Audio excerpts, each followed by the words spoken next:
Hey everybody, this is Dan from Cerberus LiveScan. Welcome back to another edition of Solutions for the Firearm Industry. This is episode 6, and we're going to talk through the eForm for submittal on top of the eForms website. So if you joined us for the previous versions, we talked through how to get your SOT license, what it is, how to set up your FFL SOT account on eForms and get that all linked to your inventory. We talk about form types. We talk about Form 1, Form 2, Form 3, Form 4 primarily. And we also talk about the transferee types, trust, individual, corporation. And then the last one, episode 5, we talked about how to get your client registered for eForms. So now that's all taken care of. And now we have a can in inventory in our possession. We have sold it to the customer, and we need to go through the Form 4 process to put it in, to get it into them and transfer it to them. So we're going to get right into it. So I have here the eForms website. Again, it's eForms.atf.gov. Up on top, it's going to bring you to this blue screen. We talked last episode how to do the registration of a client through the eForm site, so I won't go into that, but we're going to log into it. Going to give us a warning disclaimer piece on here. We accept that, and then we log in. I use a program called Keeper to keep track of all my passwords. It is a lifesaver, both for security as well as simplicity. Does a alphabet soup type password piece, but that's how I store everything from a speed standpoint. That's Keeper Vault is the name. It's the same as LastPass, OnePass, etc. But that's what we use. This is going to be the main page on eForms. Once we get into it, you can see all the form types that we can do. Predominantly, if you're doing an FFL SOT work, you're going to be using a Form 4 or a Form 3. We'll talk, and I talked through those pieces before, but the 3 is the transfer, and the 4 transfer to other dealer or SOT, and the Form 4 is the transfer to a non-licensee. So I'm just going to click on that. This is going to open up disclaimer type pieces. I navigate up on the blue line. If you click on any one of these are known as train stops.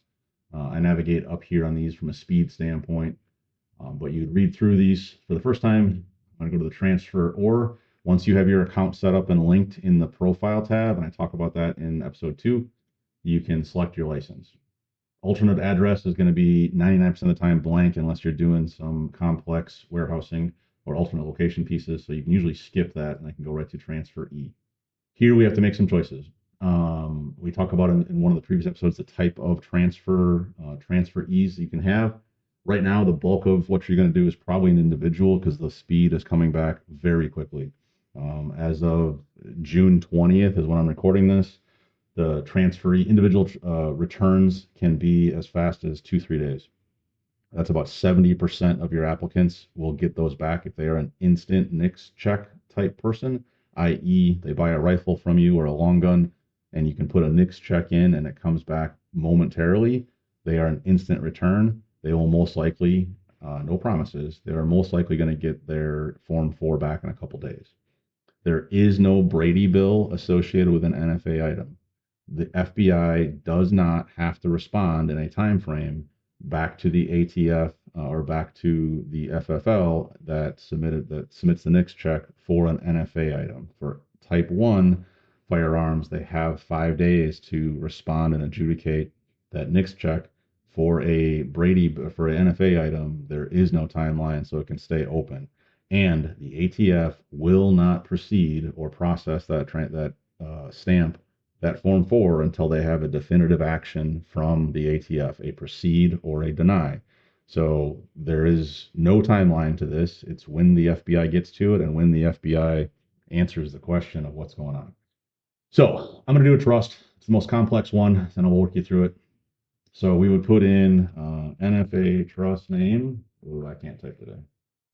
Trust name. Address is going to be 123 Main Street.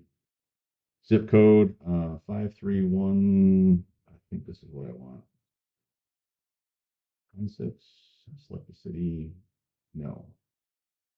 53126 is the one I wanted to show you. So if you notice, this is red. Got to fix it. And there's 2 different cities here that we can grab from. So we have to make sure that this zip code applies to 2 different city names. We have to make sure that the city name that we have matches what the customer has put into their eForms profile so that it ties out and matches at the end at validation. So I'm going to pick Mount Pleasant for discussion's sake, and then I'm going to put the email in John Smith at Gmail. Okay.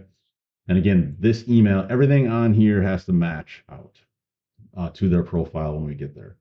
So we're done with this. I can either go up on top to the responsible person, or I can go next on the bottom here. I navigate on the blue lines.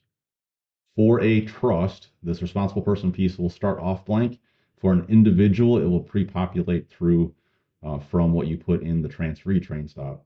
So either way, I would hit, well, on a trust, I'm hit add responsible person. On an individual, there will be an edit on the right-hand side, edit action that you have to do to open up this next box.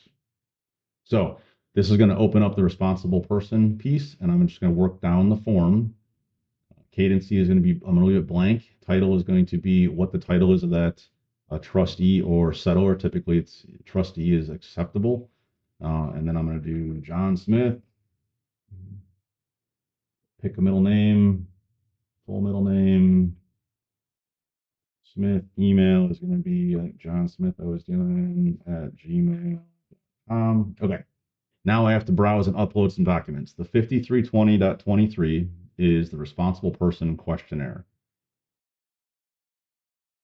So I can get that from, go to Google, fire it up, National Firearms Act, Responsible Person Questionnaire, 5320.23. It'll take you to the ATF website. There is a link for the PDF. If I click on that, it's going to open up the form, and then this needs to be filled out. There is one RPQ, and these are known as RPQs. The RPQ, you need one RPQ per responsible person or active trustee per firearm serial number. So if you have two trustees and they're buying two serial numbers, you'll eventually have to create 4 of these forms. One for each trustee per serial number all the way through. And these are serialized boxes. Box 4 or checkbox area 4 has the firearm data into it that you need to fill out and put this in. There are some programs that help fill this out for you. Cerberus LiveScan is a very good one to look into. NFA Tools also has it, but you can also simply download this and fill it out manually. And then your client would answer the questions. And it's the same questions that effectively are on the 4473 of are they a prohibited person, felony, misdemeanors, domestics, etc. Those type things. And then they would sign it and date it. And that's the form that the eForms is looking for you to load up. So I have from Cerberus, I have some pieces here loaded already, and let me navigate. So Cerberus made this RPQ for me. I'll talk how that works through on a different episode, but for argument's sake, this is the RPQ. I'm going to open that and upload it. Waiting for this to upload, and then I'm going to grab the photo. I grab this photo out of Cerberus. How you take the photo really doesn't matter. If you use your cell phone, you use a webcam. It's supposed to be cropped down to a 2x2 proportion, and then the passport style setup, as in headshot only, a little bit of shoulders, and no glasses, no hat, no shadows or hooded sweatshirts that make it look like a mullet, and a neutral background. So a gray, a white, a beige, a light blue, just not cluttered with, per se, a gun wall is not recommended. Electronic fingerprints. If you have the method to make an EFT, electronic fingerprint transmittal file from a program such as Cerberus LiveScan, you would upload your files here.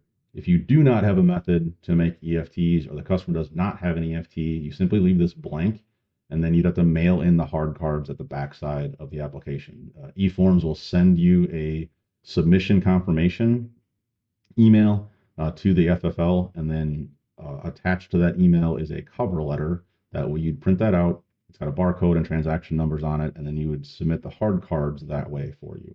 But I have EFTs, so I'm going to put these in. And simply navigate to it, open it up, and then you're looking for this information on the EFT, name, date of birth, and a valid EBTS package. Social, it's not required, recommended to help speed things up through NICS, but it's not required. If they don't want to give you a social, you can leave it blank. Zip code 53126. Again, I got to select that city. Mount Pleasant, what I did. Street address 123 Main Street. Date of birth, I'm just going to do 0101-2000. Country, United States. Drop down. State of birth, I'll do Wisconsin. Go Packers. Residence, Wisconsin, go Packers. And sex, male. Oops, sorry. Male. God dang it. ethnicity, not Hispanic, race, white. And then because I'm not a foreign born, the AR number is grayed out or browned out. It's locked. You can't do it. And then if they have a UPIN, unique personal identification number, effectively if they got denied or a delay on a NICS check, they can submit some information to get their unique personal identifier to help speed things up for NICS. Then I review it, make sure that everything here is accurate, and my chance here to make any corrections. So I'm going to close this. So that from here, now it's in, there is no red, there is no errors on it. And then, as I mentioned, this is a trust one, so I could add another responsible person if there were more active trustees. Each active trustee or co-trustee, you have to list and do that same process for every one of them here. On the individual, or if I need to edit it, I can click on this edit line on the far right-hand side. It'll open up that pop-up again, and I can make any corrections or revisions to it. To note, if it was a individual submit, part of this data would be pre-populated, and you'd have to click on this edit line over here to open that pop-up if it was an individual. But because I'm doing a trust, the add responsible button is active, and I can add more responsible persons. Okay, moving on. Cleo. So I would do agency. So I usually sheriff's office. They're easier to work with. Plus, my state patrol told me not to send them the notifications. So John Q. Law, sheriff, address 123 Main, zip code 539. Let's do that again. Wisconsin, select the city. And again, because it's multiples, I'll show you how it works the other way. If it's a single zip code, single city, then it'll automatically just grab the right city for you. So that's going to work that way. So next we grab our firearm. You click add firearm on here, and that's what we would pop up. And you'd pick the one firearm that you want to put in here. So I'm going to grab one. So I'm going to grab one. I grabbed a Mercy Firearms, shameless plug. It's one of the lines that we carry. It is a 2-ounce 22 can 3D printed, really slick. You should take a look at it. If you have any questions, give us a call on it. But we picked that from our list. Again, a Form 4 is only good for one item only. So if you sell your customer 3 or 4 cans or 3 or 4 SBRs, whatever, you have to do 3 or 4 applications. So it's one serial number per Form 4. That's how it's set up. Moving on. So I have my firearm selected now. Electronic documents. This is where we would upload the trust. So I'm going to browse for that trust. That trust here. So Cerberus will put that file into that folder. However, you can get that PDF into your system, whether it's through your camera, your phone, scanner, piece of hardware you have, whatever. It doesn't matter. It needs to be a PDF, and it needs to be less than 3 megabytes. So the screen here says differently, but ATF, I don't believe is truthful. We always see them lock up if they're larger than 3 megabytes, it may go if you got high-speed internet. Over 5, almost always it'll lock up and spin. So anyway, pick our trust, the full trust that's signed. We're going to pick that second item here called Corporation Trust Other, and then I'm just going to call it Trust. And then I'm going to add that document to the application. Again, if you're doing individual, skip this step completely. There's rarely something you would put in here. So you skip electronic documents on individual, but on a trust, this is where we put the trust document. From here, I go to verify, and this would be the information that I need to verify. I ask the customer to, too fast. This is the FFL section. There's nothing to change there. I ask the customer to look at the responsible person. On a trust with multiples, it's only going to show the first trustee. So make sure that information is correct. But I ask them to review this data with me as I go down, making sure that it's accurate. If it's not accurate, go back and fix it. Cleo, self-explanatory, and then firearm data. So one thing you want to do, I double click on this and copy the serial number. And what I do is I put it in this internal control number and I paste it here. You only get so many spaces. If you notice that locked out after that, so I'm just going to change this to serial. So I'm going to do serial number and last name on there. Doesn't matter what it is. It's really for your internal organization, but that will show up on every application or every piece of information that comes from the ATF and all the correspondence that goes with it. As opposed to this nondescript eForms ID number in the upper right. So this means something to me This 57 number doesn't mean anything to me in the upper right. So it's shop policy, it's your internal procedures. It could just be serial number, it could be a brand or a model, it could be a last name, a first name, doesn't matter to me. But you cannot, again, cannot edit it after you submit the form for it. So this is where you want to make sure you get that in there. Client checks, you check, and then automatically going to pick what it is, $5 for an AOW, $200 for anything else. And then we go to a pay window. So we click pay, it's going to open up a tab, and then it's going to, you put the cardholder data in here. Two things that one thing I recommend that the shop pays for the stamp. You would check them out at POS from a speed transaction. If you're doing this manually outside of Cerberus, you probably have this already saved and the credit card data saved from previous transactions. So you just one click and push it in. Otherwise, the customer can key punch all of their data in here and put it in.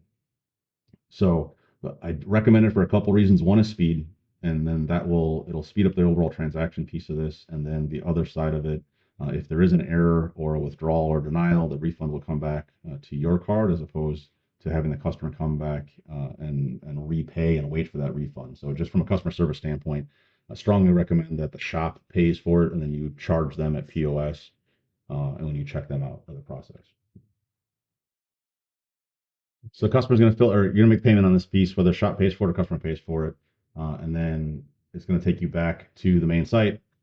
This is going to say fail because I went out of it. But what should happen is you'll get a receipt transaction code that pops up in the middle here that has a couple pieces of information. And at the same time, you and your customer will both get an email saying that payment has been made. Once payment's made, then the sign and submit piece is going to open up. It's going to open up a pop-up box that has two text boxes to it. One, the top, that is for your customer's data. So it's looking for the customer's eForm profile that we maybe helped them make a little bit ago. Look at episode 5 if you need to figure that part out. But you need a customer's eForm profile, and then the customer needs to put their PIN in. Then, if that is successful, it will go to a single box, and that single box is the FFL's eForms PIN. Put that in, and then it's going to spin for a second, and it's going to say form number, blah, blah, blah, has been transacted and submitted. Once that happens, you're going to get an email, and it's going to look something like this. This is from one that I did as a Form 1, and it's going to have two documents. It's going to say eForms application submission and a permit number, and then it's going to come from eForms.notifications.atf.gov. Whitelist that one or give it as a contact or make sure it doesn't go to spam. That you want. Okay. And then this is a Form 1, just the same thing, same deal. It's going to have the form on it and it's going to have a cover letter. Get in the habit of opening that cover letter. And if you did EFTs or digital fingerprints, you want to make sure that this says received code on it. That is your confirmation that the EFT was accepted, it was uploaded and accepted.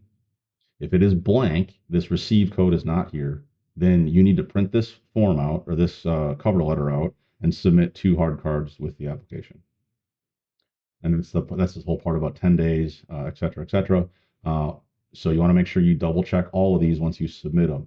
If you don't have an EFT, or a method to make an EFT, then first of all, call us and we can talk you through it on Cerberus LiveScan. But if you're not ready for that or you're not there, then you look at this. You can submit the form without digital fingerprints. Look for this cover letter at the end of your submission. Print this out. This will be blank. This receive code here will not be there.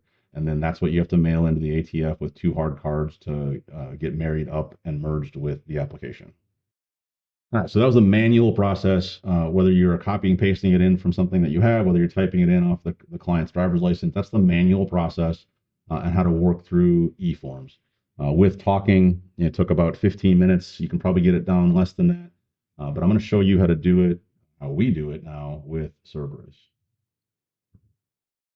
So I harvest and collect my customer, scan the driver's license, do their prints, all that stuff inside of Cerberus LiveScan. I'm going to click on their name once I have them stored, and I'm going to click on this eForm autofiller. That's going to open up this guy right here. And if you notice, there's buttons on the bottom. So I'm going to click the blue login screen. Let this open. I'm going to click login because I've stored my credentials inside of Cerberus. I'm going to go to Form 4. I'm going to go to transferee, pick my FFL. I'm going to skip the alternate. I'm going to do a trust. I'm going to select trust down here on the bottom, and I'm going to do transferee trust, and it's going to fill it out. Zip code, I still have some test data because I wasn't paying attention before I did this. I'm going to go to next. I'm going to do responsible person, and I'm going to do RP trust, and it's going to fill all this in for me. Here, then I review it. City, I got to select the city because the city did pop through. So I'm going to pick Mount Pleasant again, and I'm going to browse for my file. Browse for my file. I'm going to grab that RP that I made in Cerberus. So the PQ I made in Cerberus. I'm going to grab my photo. I'm going to grab my EFT. Go down. I'm going to review this for anything that was missing or bad data. Save and close. I'm going to go to Cleo. Click the Cleo button down here. Fill that out. I'm going to grab my city. I'm going to grab my firearm. Firearm, this time it's the Atlas Defense Copus, another fine product that we carry. Happy to help and talk about that if you need some of those. Electronic documents, because I'm doing a trust, I'm going to grab that trust that I already have saved in my client folders, all organized, easy to find. I grab corporation trust. I'm going to do trust as the, I can spell today, as a description. I'm going to put that trust in. Then I go to verification. Same deal, grab that serial number. I click, customer clicks, serial number, last name. Again, internal control number, very important to help organize the pieces. And then from here, click on pay.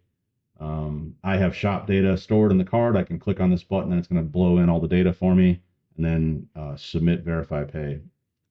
So what took me 15 some minutes via manual, I'm sure you can do it faster if you copy and paste, is going to take you about 3 minutes with Cerberus as the autofill data.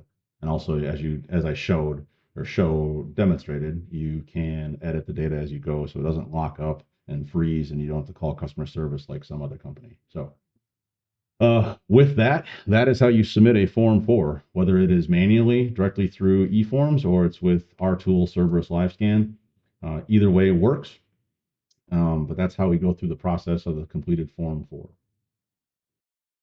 So with that, if you found value in what I've been presenting on this series, like and share our podcast. You can find it here, Solutions for the Firearm Industry by Cerberus Software Solutions.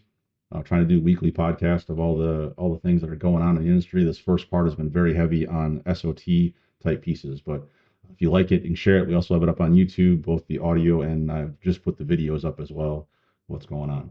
If you want more information, our website is Peterson Farms USA. Our two flagship products is Cerberus LiveScan, which I demonstrated a little bit here on the eForm autofiller. This has the ability to do customer kind of data, EFTs, photos, RPQs, as well as some trust generation with our partnership with 199 Trust. And then Merlin is our distribution warehouse search tool. Right now we have 12 different distributors that we can pull data from, and you can order from 8 of them.